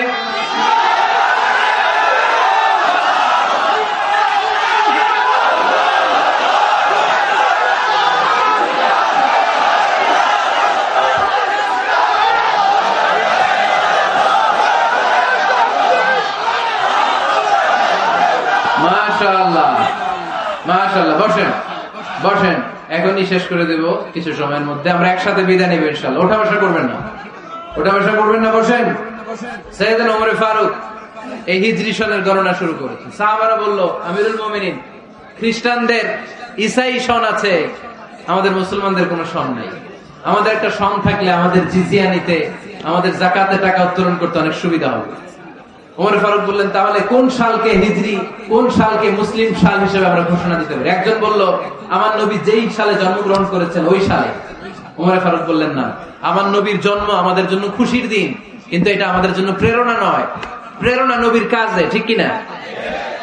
আরো কিছু সাহাবারা বলল, তাহলে যেই সালে আমার নবী ইন্তেকাল করেছে ওইটারে প্রথম সাল ধরেন। ওমর ফারুক বললেন, না, যেদিন তিনি ইন্তেকাল করেছেন এটা আমাদের দুঃখের দিন, এটা আমাদের প্রেরণা নয়। আমাদের প্রেরণা হচ্ছে বিশ্বনবীর ত্যাগ, তিতিক্ষা আর কাজের মধ্য দিয়ে। জোরে কোন ঠিক কিনা? ওমর ফারুক বললেন, যেদিন বিশ্বনবী ইসলাম রক্ষায় নিজের মাতৃভূমি ছেড়ে মক্কা থেকে মদিনায় গিয়েছেন, ওই দিনটাকে হিজরি প্রথম দিন ধরে আমরা হিজরি সাল গণনা করে শুরু করে দেব। ওইটাই হচ্ছে হিজরি সন। সেখান থেকে হিজরি সনের প্রবর্তন করেছেন সাইয়েদনা ওমর ফারুক রাদিয়াল্লাহু তাআলা আনহু। এই যে স্টেট গভর্নমেন্ট, এই যে প্রিজন, জেলখানা, ক্যান্টনমেন্ট, সচিবালয়, গণভবন, বঙ্গভবন, মুক্তিযোদ্ধাদের ভাতা, রাষ্ট্রীয় ভাতা, এই সব নিয়ম কানুন সাইয়েদনা ওমর ফারুক তার রাষ্ট্রীয় আমলে তিনি নিজে করেছেন। চিল্লায় পড়েন আল্লাহু আকবার। মুসলমানদের আলাদা কারেন্সি, নিজস্ব মুদ্রা ব্যবস্থা নিজে চালু করেছেন। সৈনিকদের মধ্যে যারা বিবাহিত, প্রতি 6 মাস অন্তর অন্তর 1 মাসের ছুটি কাটাতে তারা ফিরে আসবে। সাইয়েদনা ওমর ফারুক চালু করেছেন। চিল্লায় আওয়াজ করে পড়েন আল্লাহু আকবার। এই যে আমরা 20 রাকাত সালাতুত তারাবি পড়ি রমাদানে, পড়েন না আপনারা? এটা সাইয়েদনা ওমর ফারুক চালু করেছেন। সুবহানাল্লাহ পড়তে পারলেন না? কোরআনে মোট 22টা আয়াত আছে যেখানে সাহাবারা ইনডিসিশনে ভুগছিলেন। বিশ্বনবীর মত একটা, ওমর ফারুকের মত আর একটা। এই 22 জায়গায় আল্লাহ তাআলা বিশ্বনবীর মতের পক্ষে আয়াত নাজিল না করে ওমর ফারুকের মতের পক্ষে কোরআনের আয়াত নাজিল করেছেন। আওয়াজ করে পড়েন আল্লাহু আকবার। এদিকে উঠলেন কেন আপনারা? যারা উঠছেন আমার দিকে তাকান।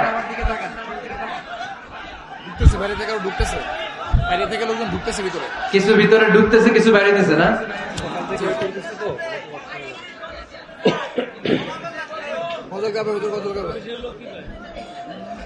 সাইয়েদনা ওমর ফারুক, আমরা সাহাবীদের জীবন চরিত পড়তে চাই না?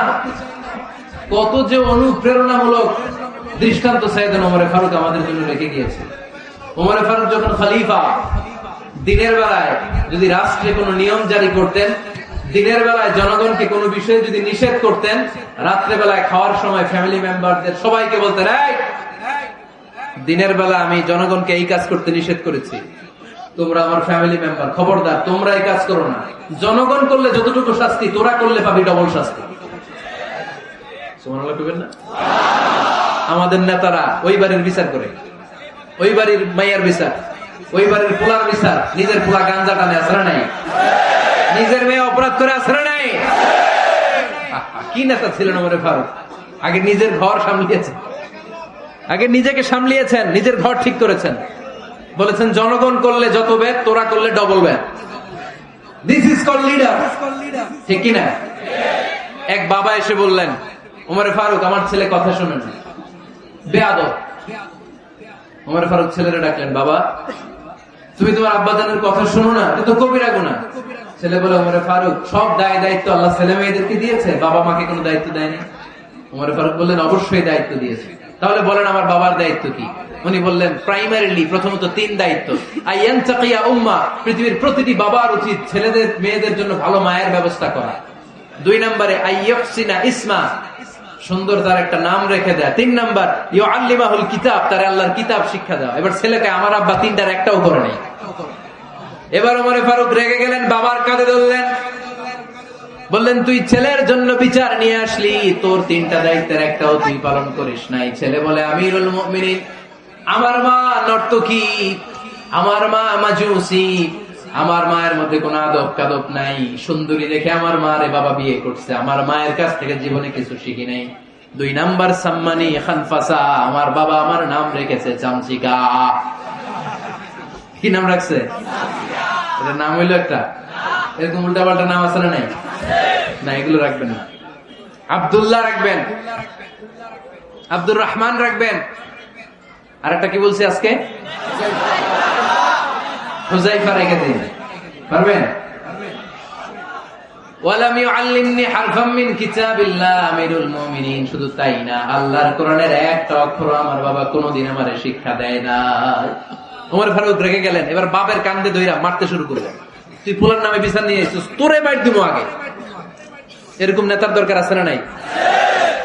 মদিনায় এক লোক তার বউরে রাগের চোটে 100 তালাক দিয়ে ফেলছে।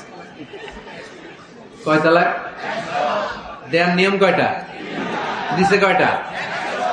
এবার স্ত্রী কাঁদতে কাঁদতে এসে বলে আমিরুল মুমিনিন দেখেন, আমার স্বামী আমারে রেগে মেগে 100 তালাক দিছে। ওমর ফারুক বললেন দইরা নিয়ে এটা নিয়ে আসা হলো। ওমর ফারুক বললেন কয়টা তালাক দিয়েছ? কয় 100টা। কেন দিছ? কয় মাথা গরম আছিল। এরকম আছে না? তালাক দেওয়ার সময় সব তালাক, তুই তালাক, তোর মা তালাক, তোর বোন তালাক, সব তালাক। তালাক দিবে ওয়াইফ রে, দিতেছে সবাই রে। তোমার ফারুক বললেন দিবে 3টা, 100টা দিলা কেন? কয় মেজাজ গরম ছিল।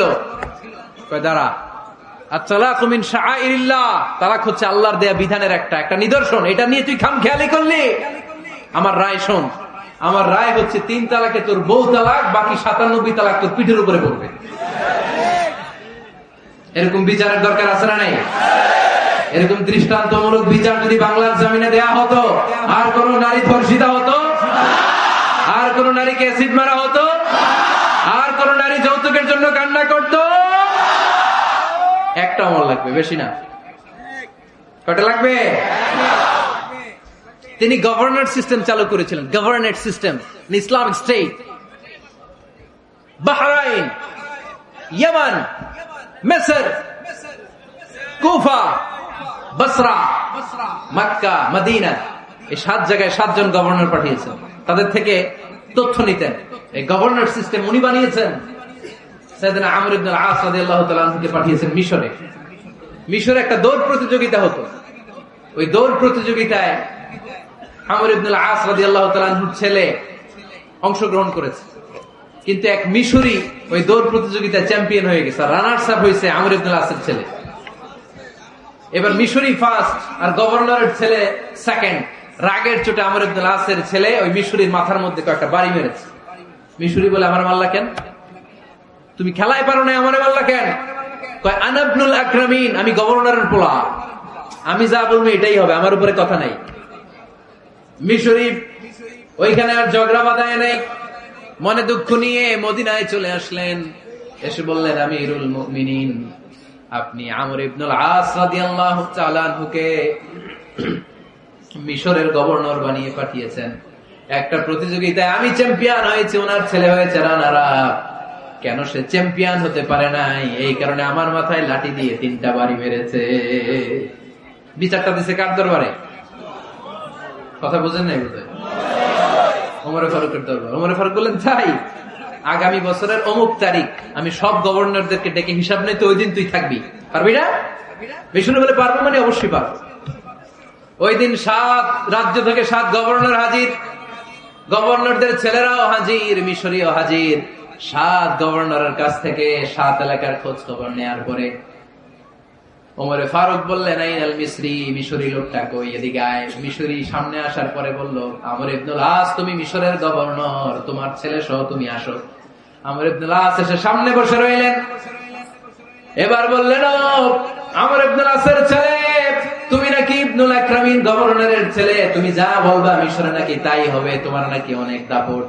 নিজে একটা লাঠি এনে মিশরীর হাতে দিয়ে বললো এবার তোর মাথায় যতটা মারছে তুই ততটা গুনে গুনে মার, আমি দেখবো। আমর ইবনুল আস দেখবে, আমর ইবনুল আসের ছেলেরে তুই এখানে মার। সে বলতেছে থাক, আপনি বলছেন এতেই যথেষ্ট, মারা লাগবে না, আমি মাফ করে দিলাম। ওমরে ফারুক বলল, খবরদার, মার মার ওর মাথার মধ্যে। মিশরি ওমরে ফারুকের ধমক শুনে ভয়ে ভয়ে 3টা বাড়ি মারল। এই বাড়ি মারা দেখেও ওমরে ফারুকের হৃদয় ঠান্ডা হয় নাই। লজ্জায় আমর ইবনে আস, বয়স হয়ে গিয়েছে সাহাবা, মাথা তখন টাক, মাথায় চুল নাই, লজ্জায় মাথাটা হেট হয়ে মাথাটা নিচু করে রেখেছে।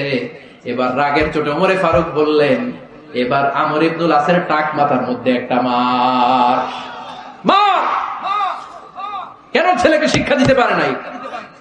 ইয়া আমর ইবনে আস, মাতা জাআলতুমুন নাস আবিদা, তোমরা কখন মিশরীদেরকে নিজেদের দাস বানায় নিলা? ওয়াকাদ ওয়ালাদাতুহুম উম্মুহুম আহরারা, আর ওদের মায়েরা তো ওদেরকে স্বাধীন সন্তান হিসেবে প্রসব করেছে। মানুষদের উপর ক্ষমতাগিরি করার জন্য গভর্নর পাঠাই নাই। খবরদার, জনগণ তাদেরকে দেখভাল করার জন্য তোমাদেরকে পাঠানো হয়েছে, তাদের উপর কোন অত্যাচার করার জন্য নয়। চিল্লায় বলেন ঠিক কিনা? এরকম নেতা কয়টা লাগবে? কয়টা? ওই নেতার নাম কি? ওমর। হ্যাঁ, হুয়া ইয়াতি ওমর। 22 জায়গায় বিশ্বনবী কয় একটা, ওমরে ফারুক বলে আরেকটা। আল্লাহ বলে, বিশ্বনবী আপনার পক্ষে আমি আয়াত নাজিল করতে পারলাম না, আমি ওমরের পক্ষে নাজিল করে দিলাম। বিশ্বনবী বলতেন, ইন্না লিকুল্লি উম্মাতিন মুহাদ্দাস, সব উম্মতের মধ্যে, সব নবীর উম্মতের মধ্য থেকে একজন করে আল্লাহ তাকে মুহাদ্দিস বানাতো। মুহাদ্দিস না, মুহাদ্দাস। মুহাদ্দাস মানে এমন লোক যিনি যা ভাবতো ওই ভাবনাটাই আল্লাহ আয়াত হিসেবে নাজিল করে দিতেন। বিশ্বনবী বললেন, আমার উম্মতের মধ্যে মুহাদ্দাস হচ্ছে সাইয়েদনা ওমর। মদিনার সবচেয়ে বড় মুনাফিকের নাম আব্দুল্লাহ ইবনে উবাই ইবনে সালুল, সব মুনাফিকদের সরদার। কিন্তু এই মুনাফিকের ছেলেটা হলো পাক্কা ইমানদার, এই ছেলের নাম হলো আব্দুল্লাহ। আওয়াজ করে বলেন, ছেলের নাম কি?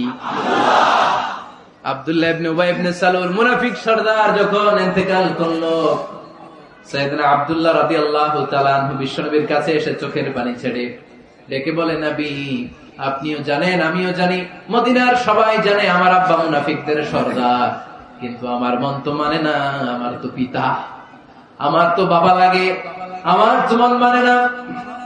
আপনিও জানেন মুনাফিক, আমিও জানি মুনাফিক। নবী আপনার দরবারে কিছু আমি চাই না, আপনার গায়ের একটা জামা দেন, আপনার জামাটা পরিয়ে আমার বাবারে দাফন দিব।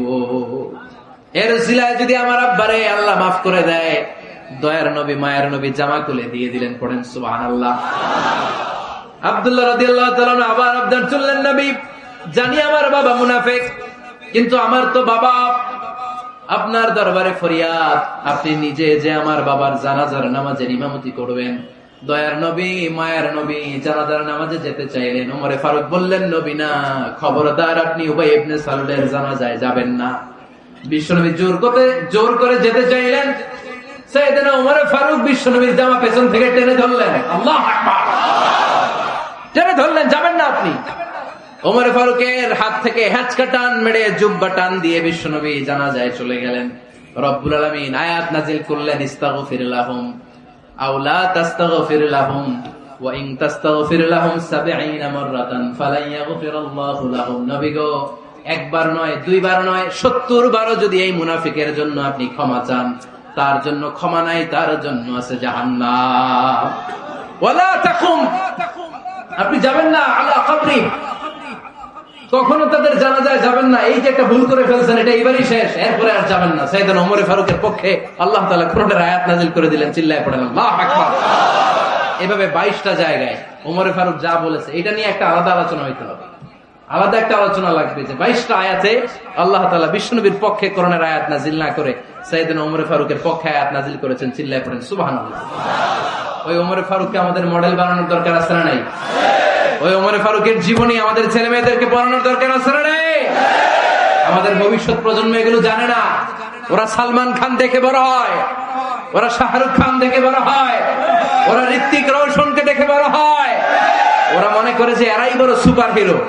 আমাদের যে কত বড় সুপার হিরো আছে এরা জানেই না।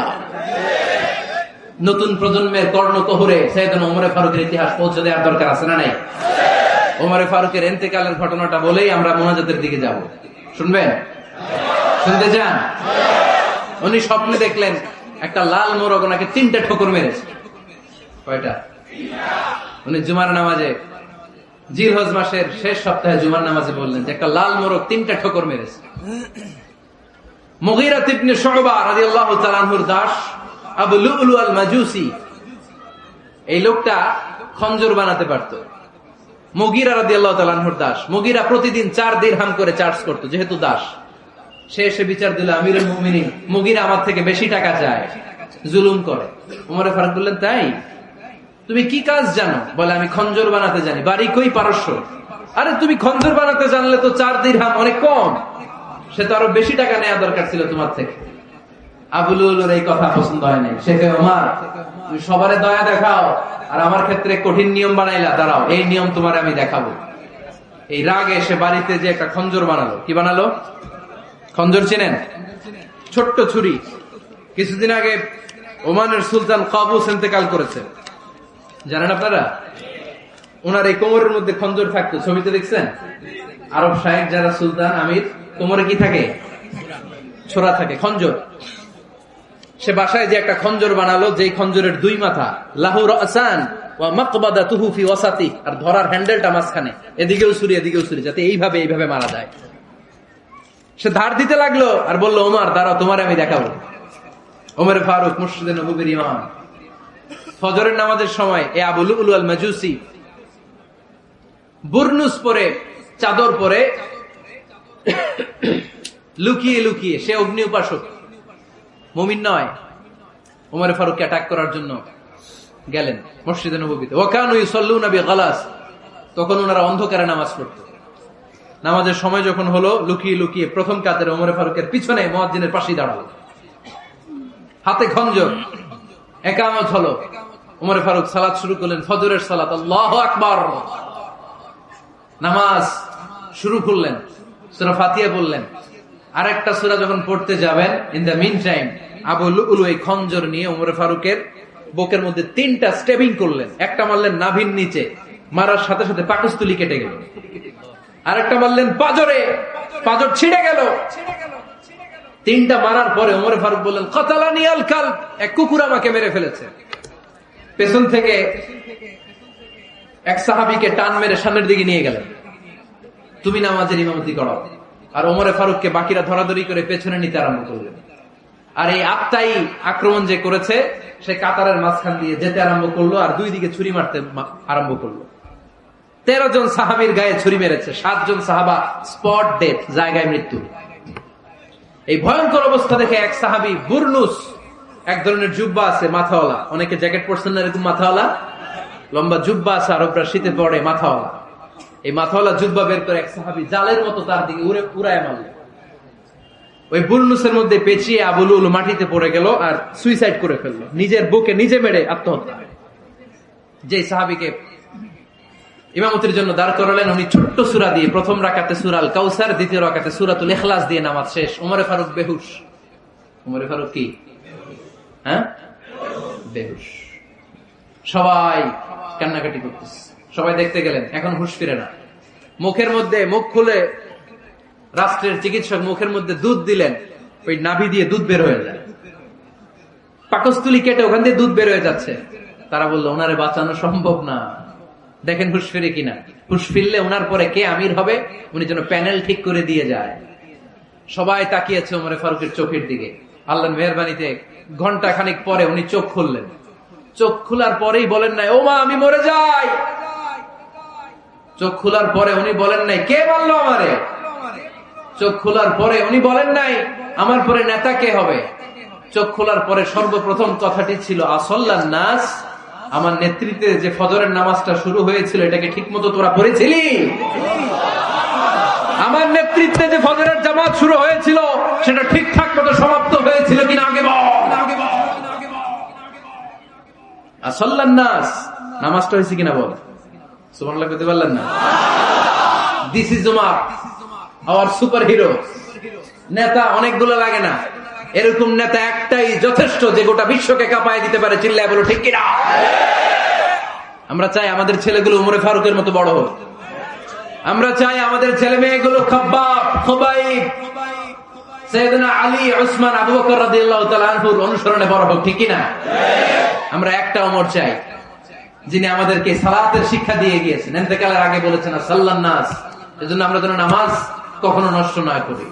আল্লাহর জমিনে দিন বাস্তবায়ন আসাদ্দুহুম ফি আমরিল্লাহি উমর, ওমর রাদিয়াল্লাহু তাআলা আনহু এত কঠোর কেউ ছিলেন না।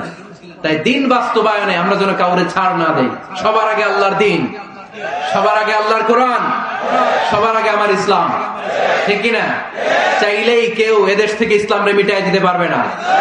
যে দেশে আল্লাহু আকবার ধ্বনির সাথে সাথে সূর্য উঠে যায়, আল্লাহু আকবার ধ্বনির সাথে সাথে সূর্য ডুবে যায়, সে দেশে আর কিছু থাকবে না থাক আমার ইসলাম থাকবেই, আর কিছু থাকবে না থাক আমার কোরআন থাকবেই। সে ইসলামের সাথে থাকতে রাজি আছেন তো? কোরআনের সাথে থাকতে রাজি আছেন তো?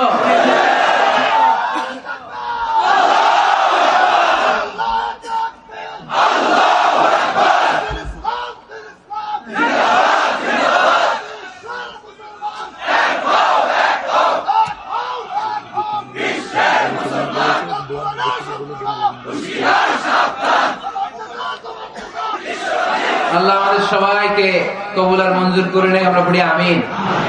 উঠলেন কেন? দোয়া হয়েছে? হুজুর বসে আছে, হুজুর দোয়া করবেন। বসেন বসেন বসেন বসেন।